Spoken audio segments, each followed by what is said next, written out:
Good afternoon and welcome to the Blackberry second quarter fiscal year 2022 results conference call. My name is Ashley and I will be your conference moderator for today's call. During the presentation, all participants will be in a listen-only mode. We will be facilitating a brief question and answer session towards the end of the conference. Should you need assistance during the call, please signal a conference specialist by pressing *0. As a reminder, this conference is being recorded for replay purposes.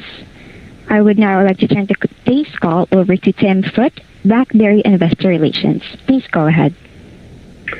Thank you, Ashley. Good afternoon and welcome to Blackberry's second quarter fiscal 2022 earnings conference call.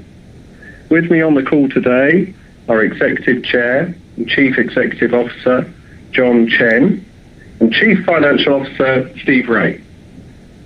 After I read our cautionary note regarding forward-looking statements, John will provide a business update and Steve will review the financial results. We will then open the call for a brief Q&A session. This call is available to the general public via call-in numbers and via webcast in the investor information section at blackberry.com. A replay will also be available on the blackberry.com website. Some of the statements we'll be making today constitute forward-looking statements and are made pursuant to the safe harbor provisions of applicable US and Canadian securities laws. We'll indicate forward-looking statements by using words such as expect, will, should, model, intend, believe, and similar expressions. Forward-looking statements are based on estimates and assumptions made by the company in light of its experience and its perception of historical trends, current conditions, and expected future developments, as well as other factors that the company believes are relevant. Many factors could cause the company's actual results or performance to differ materially from those expressed or implied by the forward-looking statements. These factors include the risk factors that are discussed in the company's annual filings and MD&A, including the COVID-19 pandemic. You should not place undue reliance on the company's forward-looking statements. The company has no intention and undertakes no obligation to update or revise any forward-looking statements, except as required by law. As is customary during the call, John and Steve will reference non-GAAP numbers in their summary of our quarterly results. For a reconciliation between our GAAP and non-GAAP numbers, please see the earnings press release published earlier today, which is available on the EDGAR, CEDAR, and Blackberry.com websites. And with that, I'll turn the call over to John. Thank you, Tim. Good afternoon, everybody, and thanks for joining the call today. One correction: I think all the revenue number we use will be GAAP-based, correct? Yes. Right. So when you say non-GAAP numbers, it's actually the revenue number we refer to are all GAAP-based numbers. Okay, starting with our headlines. This quarter, the business performed well, with revenue for all the three business segments beating expectation. The cybersecurity business unit delivered strong sequential billings and revenue growth. The IoT business unit performed better than expected, with strong design-related activities partially offsetting the impact of the global chip shortage on production royalties. Licensing revenue reflects the restriction on monetization activity from the ongoing patent sale negotiations, which I'll talk about more in detail shortly. Licensing and other revenue came in slightly stronger than expected. This quarter, BlackBerry generated positive operating cash flow.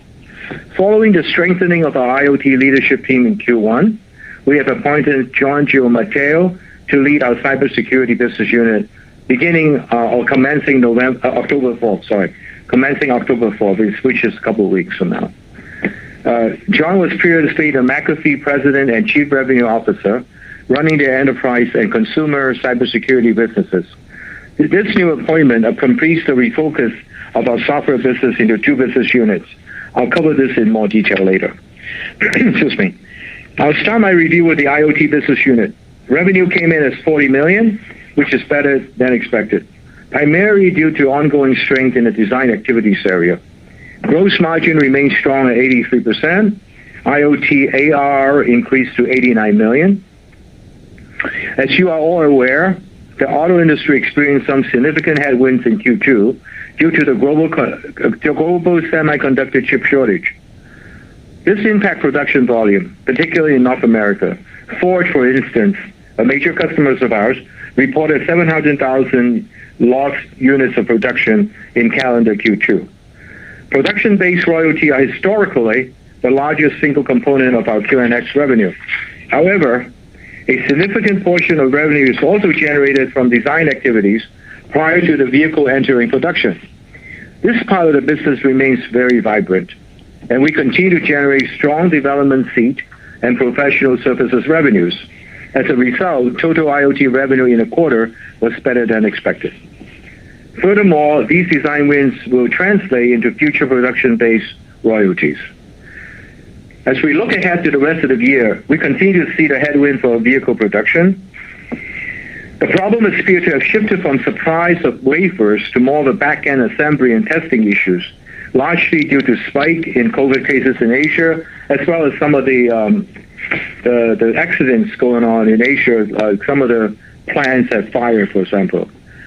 Feedback from OEM about the impact on production volumes in the second half is somewhat mixed and constantly evolving. For example, Daimler recently indicated they are expecting a lessening impact by Q4. Excuse me, sorry. But Volkswagen, on the other hand, see challenges persisting into 2023. In terms of outlook, we continue to see the past quarter as the low point. But significant headwinds are expected to continue into Q3 and Q4, and perhaps even beyond that, albeit with a sequentially decreasing impact.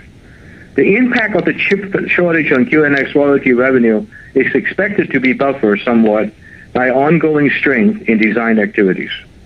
We are comfortable with the current IoT revenue consensus, meaning the full-year revenue outlook remains unchanged. As mentioned, despite the supply chain issue, QNX continued to win new design at a very solid pace. In the quarter, we had 23 new design wins, with 7 in auto and 16 in the general embedded market. We call it GEM. Because of our market presence and leading technology, we are the trusted go-to supplier and market leader in auto. Furthermore, we're delighted to announce that we now have design wins with 24 of the world's top 25 electric vehicle automakers as measured by volume, having been selected most recently by Daimler as part of their design, as part of their EV design. This is up from the 23 of 25 we had last quarter. These 24 OEMs between them represent 82% of global EV market production. 82% of global EV production. This demonstrates the leading position we have in this very fast-growing part of the auto industry.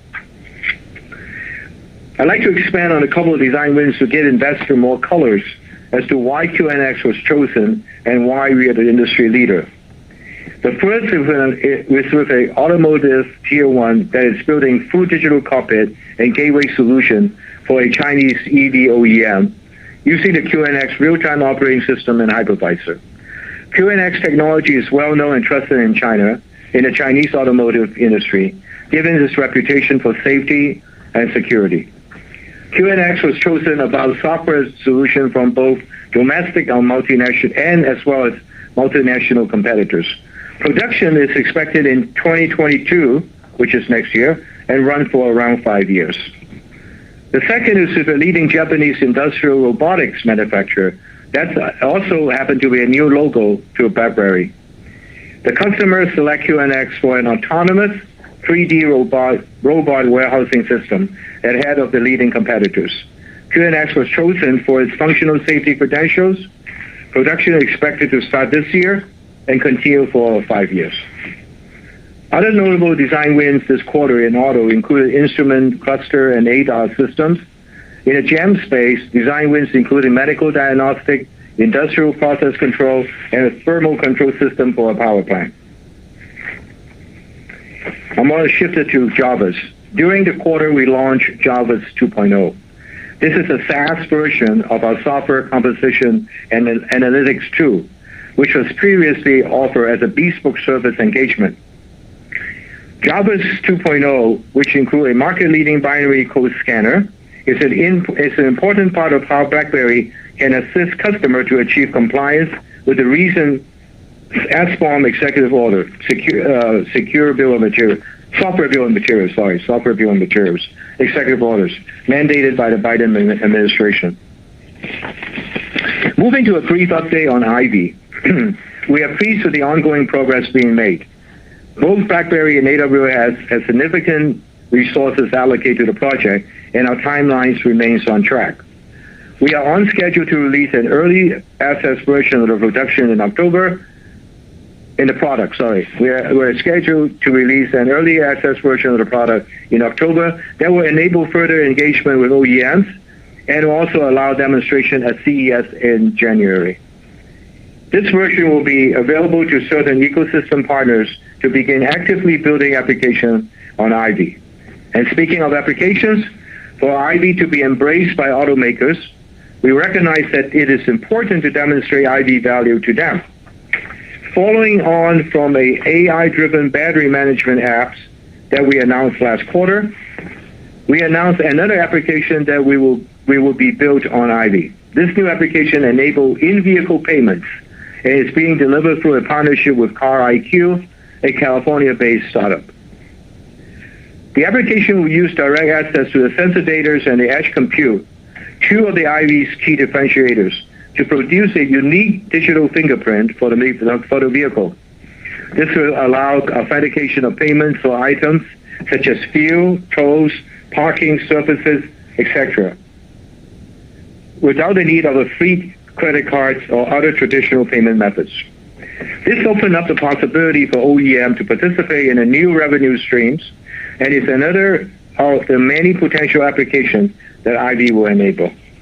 In summary, Ivy continues to progress nicely. Now let me turn to cybersecurity. This quarter, the business unit delivered strong sequential billings and revenue growth. Revenue was $120 million. Gross margin came in at 59%. ARR was $364 million. Dollar-based net retention was 95%. As we mentioned earlier, John Giammatteo will be joining BlackBerry to lead the cybersecurity business unit, taking over from Tom Eacobacci, who was the acting general manager. John brings with him many years of cybersecurity industry experience. During his 6 years as president and chief revenue officer at McAfee, he delivered both double-digit growth and margin expansion for the enterprise, the SMB, as well as the consumer divisions. John will build on the progress that has been made in recent quarters with the cybersecurity business unit go-to-market engine, and will also direct both product development and business unit strategy.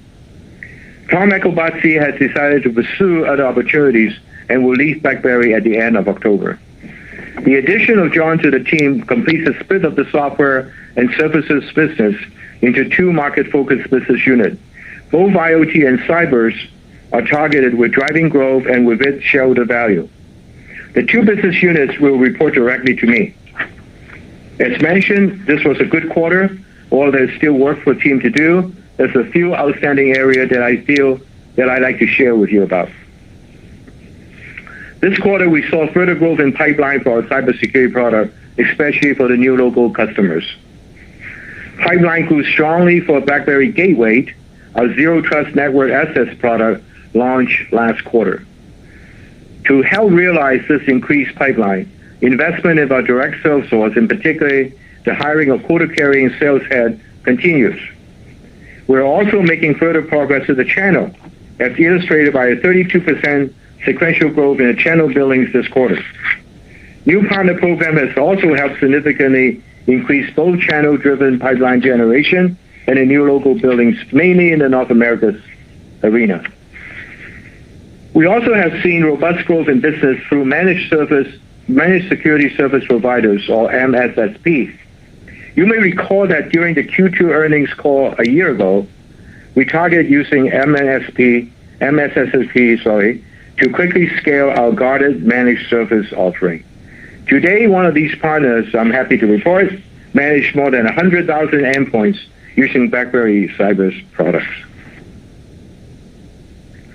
I'd like to take a closer look at some wins from the quarter that demonstrate why customers are choosing BlackBerry for their cybersecurity needs. The first customer is one of the top 10 automakers in the world. This customer selected our Protect EPP and Optics EDR solution following a competitive bake-off in which we went head-to-head with CrowdStrike and Carbon Black. The customer selected BlackBerry due to our near 100% malware detection rate, our lightweight engine, and flexible deployment options, both in the cloud as well as a standalone factory network. The second is a Fortune 100 financial services company. BlackBerry displays Microsoft Defender with Protect and Optics. The company selects us particularly for our performance on Mac OS. The third is where we have continued success within the Australian state government agencies. This quarter, we sold Protect, Optics, and our Threat Zero consulting services into a number of agencies, displacing predominantly legacy incumbents that included Trend Micro and Symantec. The customer chose BlackBerry for our next-generation prevention-first technology. On the industry recognition front, SE Lab, a leading independent research firm based in London, has performed a rigorous set of tests on our EPP and EDR products, Protect and Optics. This breach test differs from their quarterly endpoint test. Rather than simply loading known malware onto an endpoint, which typically masks the inability of traditional signature-based vendors to prevent zero-day threats, the breach test includes, instead, applies real-time, real-world hacking tactics. They apply comprehensive techniques to evade our defense and concluded that Protect and Optics provide complete prevention, complete detection, as well as zero false positive. A link to the full report could be found on our investor relations webpage. This third-party validation of our product, not just our EPP, but also our EDR, demonstrate how we have successfully closed the product gap to competitors with recent product launches. The market is now recognizing some of the unique differentiated abilities of our cyber products, one of which is the maturity of our AI engine. As in the previous quarters, we're seeing new malware and ransomware hitting the headline on an almost daily basis. Our AI engine, the most mature in the industry, continues to provide zero-day prevention against a host of these threats. In the quarter, our product successfully blocked new profile ransomware such as Hive, Lockbit, Ragnar Locker, and many more before they could do any damages. BlackBerry Cylance AI engine is firmly focused on preventing our customer from being breached, whereas some of the leading competitors instead focus on showing customer all the different ways that the system could be accessed. On the UEM front, we are continuing to invest in our roadmap, delivering enhancements that add most value to customers. We recently announced that enterprise can now benefit from BlackBerry leading security while enjoying a seamless and native user experience with Microsoft 365 productivity apps. This is enabled by additional integration between BlackBerry UEM and Microsoft 365, primarily through the Azure Active Directory conditional access. This is part of the latest version of the UEM U-Series, which was released earlier this month, that is. U-Series also provides zero-day support for Android 12 and iOS 15. This past quarter, we secured important UEM renewals with government agencies such as IRS, the Department of Homeland Security, the U.S. Marine Corps, the U.S. Army Corps of Engineers, the UK Ministry of Defense, the United States Air Force, as well as leading enterprises such as General Dynamics and Magna. We also won a number of new logos such as the French National Institute for Criminal Research and the Tel Aviv Stock Exchange. With continued growth in pipeline, coupled with investment in direct and channel sales, the outlook of the cybersecurity business units is for sequential building growth for the remaining of the fiscal year. This is expected to lead to modest sequential revenue growth due to the subscription model. The full-year outlook remains as before, at the lower end of $495 to $515 million range. Turning now to licensing. As I mentioned earlier, negotiations to sell the portion of the patent portfolio related to mobile devices, messaging, and wireless networking are ongoing, and we have made significant progress since our last earnings call, including preliminary agreement of many of the key items of the key terms of the deal. We expect to execute a definitive agreement this quarter. Closing the transaction will be subject to a normal regulatory review. Naturally, given this backdrop, we will continue to limit monetization activities for the remaining of this fiscal year. Therefore, revenue for both Q3 and Q4 is expected to be similar to Q2, which is at $10 million per quarter. While we expect the sales to conclude successfully, the process has taken longer than we expected or anticipated. Should it not conclude this quarter, we'll have other options, including additional interested parties. We will update investors on any of the material developments in a timely manner. So let me now hand over to Steve to further review the financials. Steve? Thank you, John.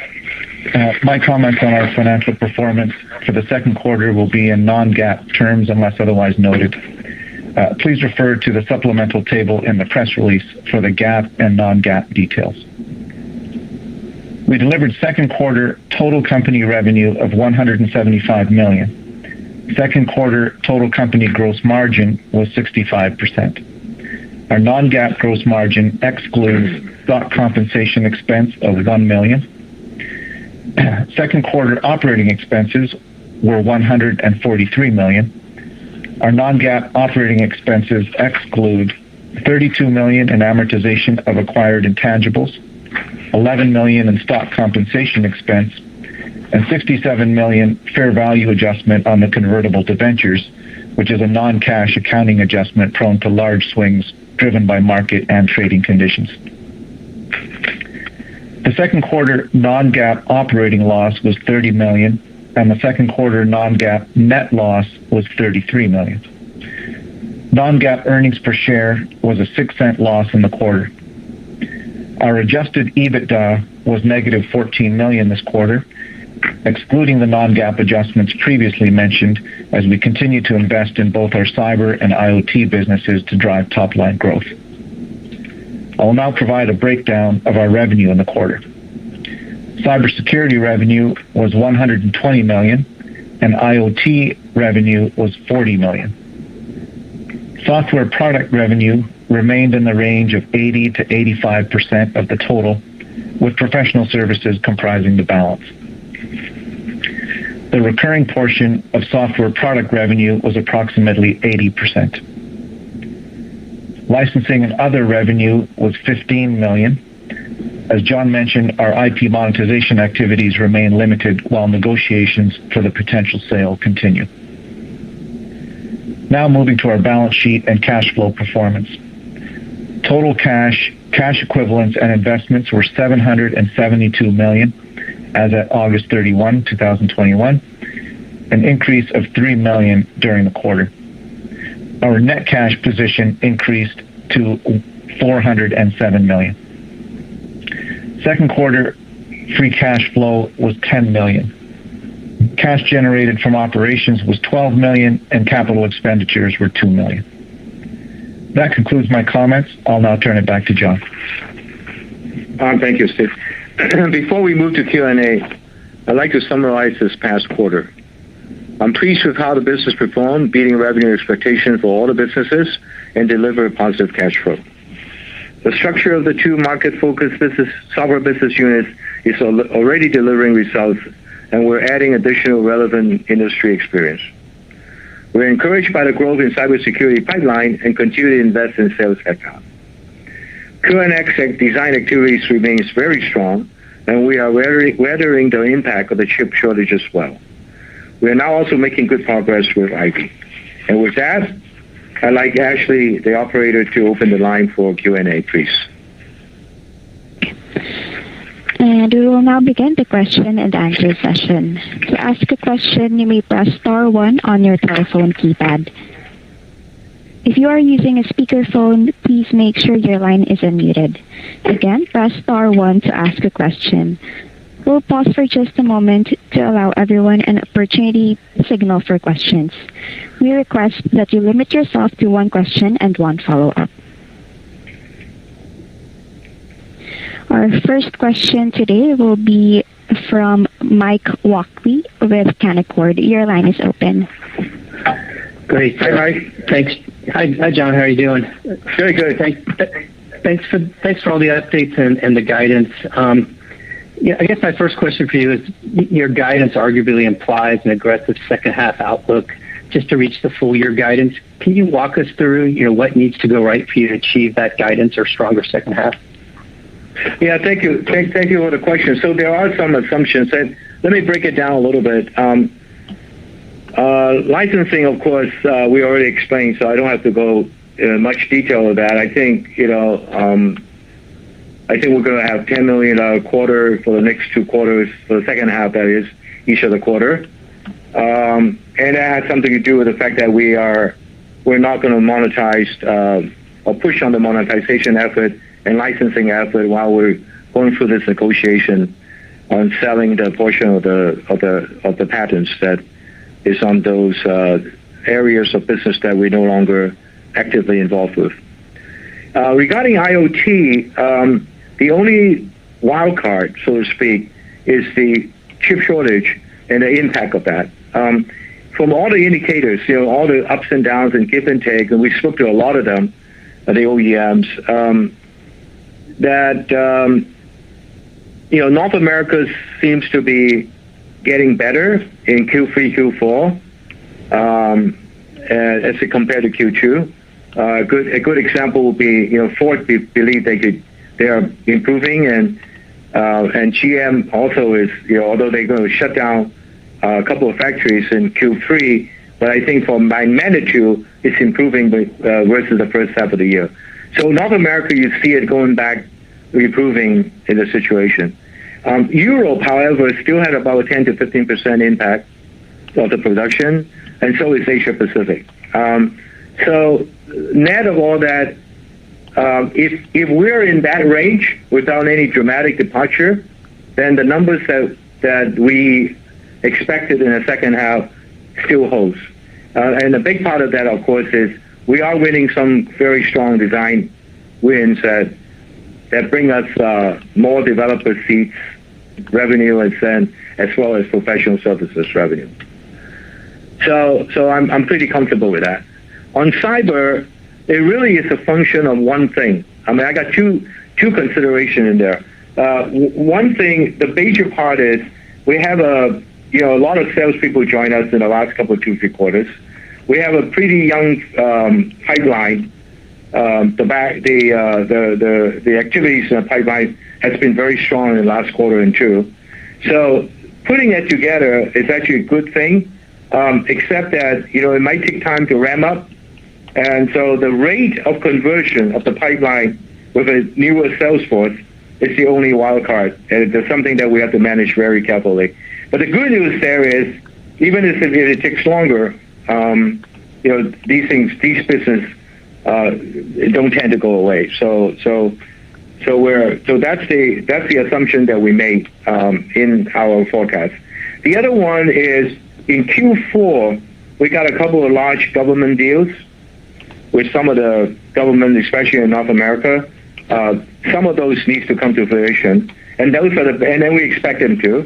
So those are the basis of our forecast. Yes, second half seems to be a bigger number, a stronger number than the first half. That's correct.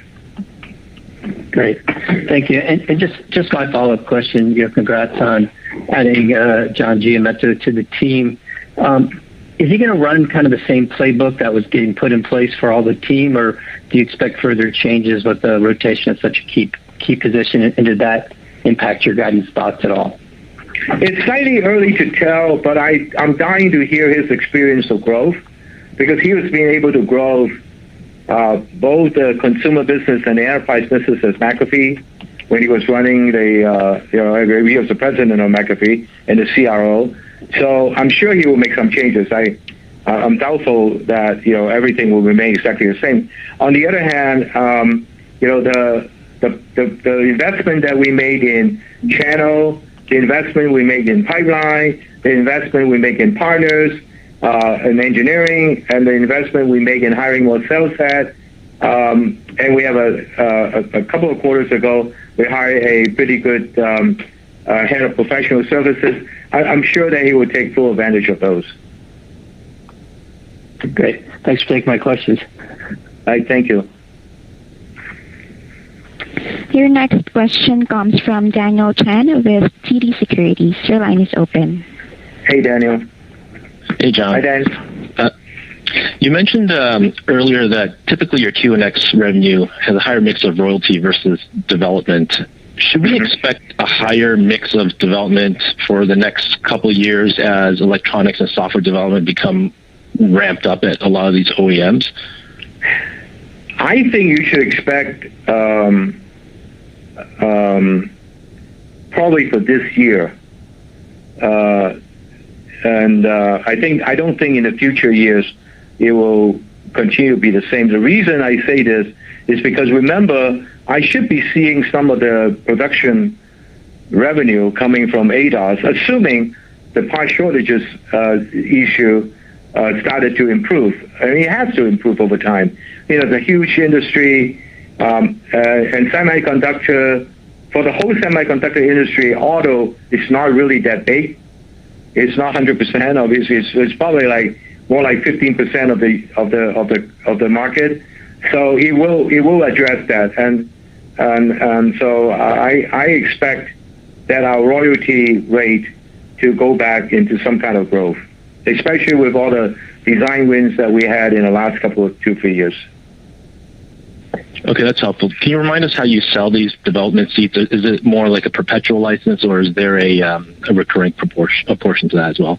It's more like a perpetual license. It's selling seats.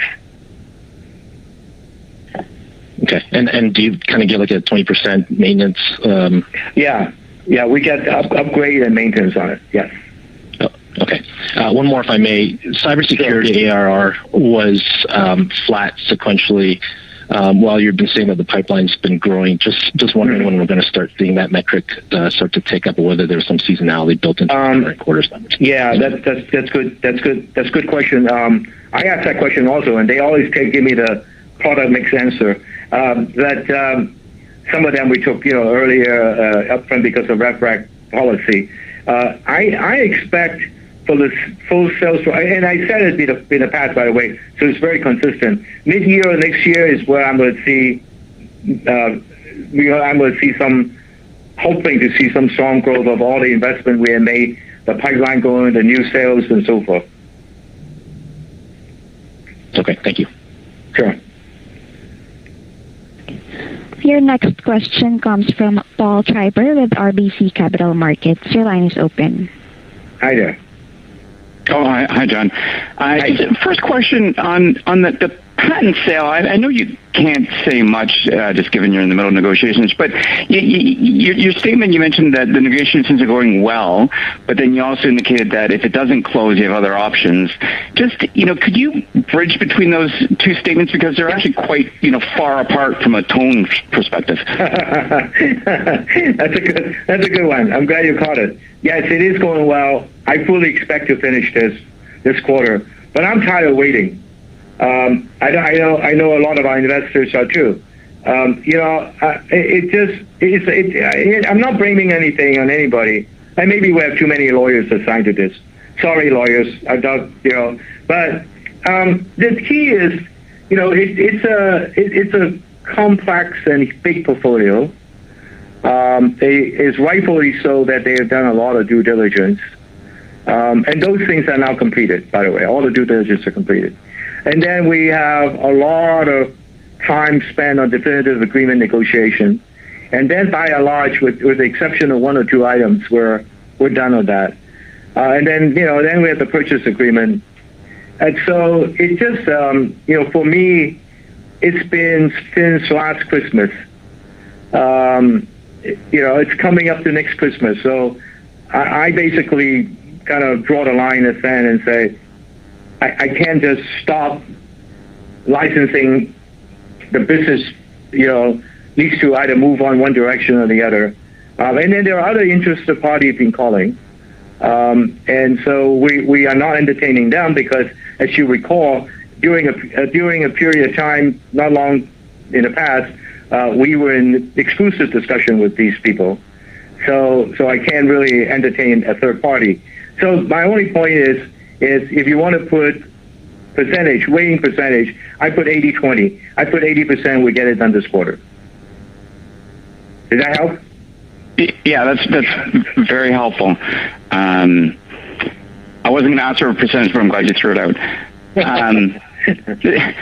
Switching back to the business, just in regards to 24 out of 25 EV OEMs, how do we think about the magnitude or size, of these wins? Like, you find like EVs, the ASP is higher than a gasoline vehicle. Is that what you're seeing generally? No, usually the ASP ties to functionality. If you look at functionality like IVI, it's usually low single-digit dollars per royalty. But if you look at ADAS and clusters, they are usually high single-digit, pushing into double-digit per car. So it's not gasoline versus electric vehicle. And so the electric vehicle had one advantage, which is a more component of highly complex ECUs. When you have highly complex ECU, it does two things for us. Number one, because we have the highest certification in security and safety, when you have a high complex ECU, like a compute engine in a car, they tend to go after the most secure and most safe product. So we have an edge or an advantage to win it. That's number one. Number two, they tend to use very complex algorithm, and that will help us sometimes selling more than even one copy for a ECU. So and when you sell these complex ECUs and with ADAS or clusters or hypervisor, typically the ASP is on a higher end. So it's really more function that drive ASP versus EV or gas.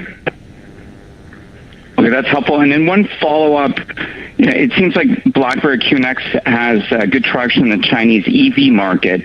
Could you speak to, does the pricing for that market, is it materially different than other OEMs or other geographies for QNX? No, not materially different. So also other things you need to be aware that a lot of those Chinese players actually have design center in the United States.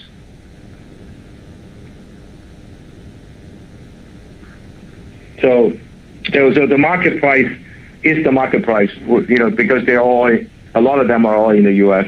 But of course we have a Chinese team and deal with the customers over there and the factories over there and so forth. But they're not materially different. Okay, thank you. I'll pass the line. Sure.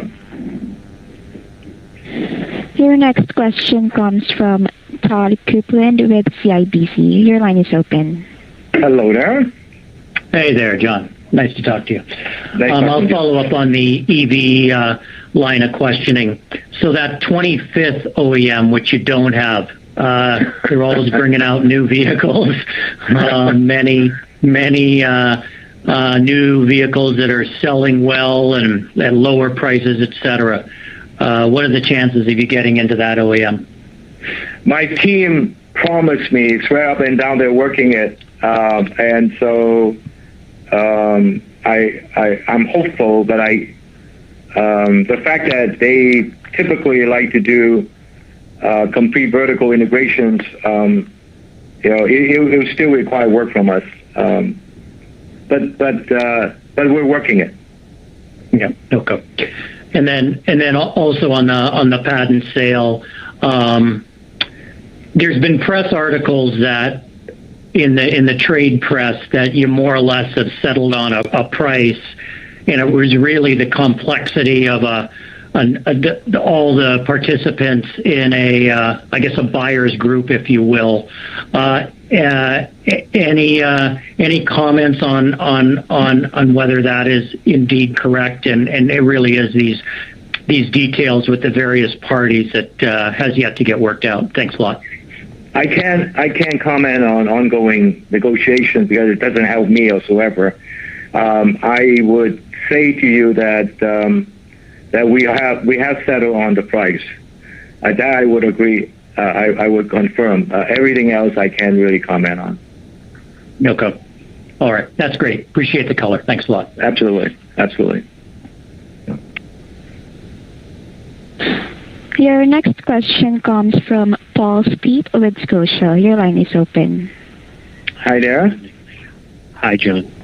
So 2 quick ones. The first one, maybe talk to us about how you're thinking about monetizing Ivy and how those thoughts have evolved, and then I'll toss out my quick follow-ups. I'm sorry, how do I monetize Ivy? Ivy. Okay, well, it's a work in progress, but I have a lot of ideas. First of all, I wanted something that are usage-based and recurring-based, and that's the revenue model. And if you look at what Ivy really is, it's a collector of sensor data, the ability to analyze it, push it on the edge, put it on the cloud, apply AI to it, and feed it back to the OEM or application providers. And one of the reasons why we spend so much time on the application side, a quarter ago we have a intelligent battery management systems, for performance and for managing anything related to a battery and the usage of it. And this past quarter, we turn our attention to have an application that turn your vehicle into a wallet, basically. And it's a huge market for those of you who follow this, because the fleet cars, as well, especially the trucks and the Amazon delivery trucks or the FedEx or UPS or cargos or commercial trucks, they if we get equipped with Ivy, there are tons of sensing data between security and productivity, and the ability to not having to use a third party to do payment and so forth, are all very positive and cost-effective solution from the truck owner and the truck runners. Also, as I mentioned earlier, the OEM has always also try to find ways to enrich their source of revenue after they sold the car, and this could Ivy may be able to facilitate some of these applications. So that's kind of where I'm really focused on, to create usage-based, whether it's app-based or functional-based, use cases. And in some cases, I could share with the third parties, I could share with banks, I could share the revenue with OEMs, and these are all possibilities. So that's how we focus on monetizing Ivy. Great, thanks. The 2 quick follow-ups, I guess, for yourself or Steve. First one would just relate to your commentary about continuing to invest in Salesforce. Should we think of the numbers that you've sort of added this quarter in aggregate dollars sort of reflective throughout the remainder of the year? And then the other sort of clarification, not asking you about a pending transaction, but if the patent business didn't exist at the Blackberry, how should we think about stranded cost in the SG&A line, or is it effectively pure profit that we just see, maybe move off if that business was not to be there? Thank you. That's good. That's a very good question. I need to get clarification on the first question. What was can you repeat your first question? Yeah, you talked about adding more sales headcount. I'm just sort of looking at the pacing of what you've done in terms of investment. Is that already sort of in the envelope, or you're thinking about, stepping on the gas a lot harder in your EV as you continue to win deals? Right. We have made that's a very good question. So as you all know me, I've been here for 7 years, and I always been focused on making money, running a profitable business, and so on the other hand, in the last year, I have recognized that the business needs the investment to step on the gas. You used the word, and so for the time being, and we had done that in the last 2 quarters or 3 quarters. But for the time being, I'm not going to be so focused on loss versus profit. As long as it's manageable, meaning that it's not going to be outrageous and it's not going to kill a lot of my cash or burn a lot of my cash, then we are going to step on the gas and continue hiring and continue to increase. And the idea is, since we now have the product and we could generate the pipeline, if I could close the pipeline with more, feet on the streets and channel partners and so forth, it will help me grow the business, and then that will then create the profit that I needed to offset a very profitable source of revenue, which was licensing. So, and licensing, as you all know, I'm not getting the valuation of the licensing, at least the recognition of my stock price, and partly because it's a slumpy. And a lot of you have expressed that you actually don't know how to measure and value that, and you don't know how to think about the growth part of it. So that's all fair. So I believe that while we have very fresh set of portfolios with good average lifespan left in the portfolio, that we should monetize it one time, take that proceeds to step on the gas, and then invest into the cyber business, which we know there's a high growth, and we know we caught up in the product gap, and then also enhance the growth of IoT and invest in IV, which is a future revenue source, which could be significant, and we have a great partner in Amazon there. So those are all, I believe, positive, value creation for BlackBerry. That helps. Thank you. Sure. That concludes the Q&A session. I would like to turn the call back over to John Chen, Executive Chair and CEO of BlackBerry, for closing remarks. Okay, well, thank you, Ashley. And I thank everybody for joining us today. And before I end the call, I'd like to remind you that we actually have our 8th annual BlackBerry Security Summit hosted virtually on October 13th. The event will feature a live and on-demand section, including keynote addresses from BlackBerry executive, customer-led case study, insight from into the cybersecurity and IoT technology landscape. It's free to register for all of you, and if you haven't already, and I encourage you to do so. Otherwise, a replay of the event will also be available through our investor relations website. Thanks again, and see you next time. I hope to see you in person sometime. Take care. This concludes today's call. Thank you for your participation.